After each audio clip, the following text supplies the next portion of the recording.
Yun. So, ito guys yung order. So, prepare na natin and then pwede na siyang i-deliver.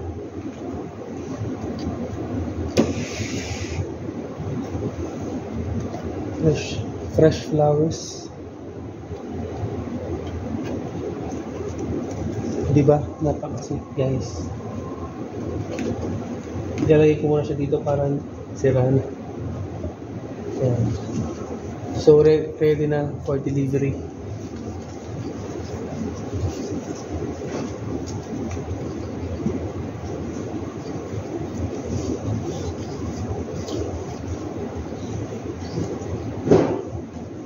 So yan guys, i-prepare na natin.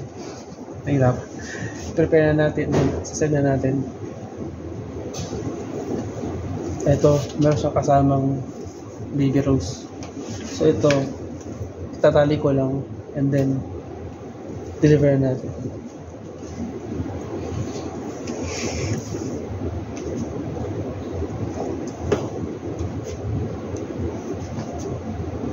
Diba?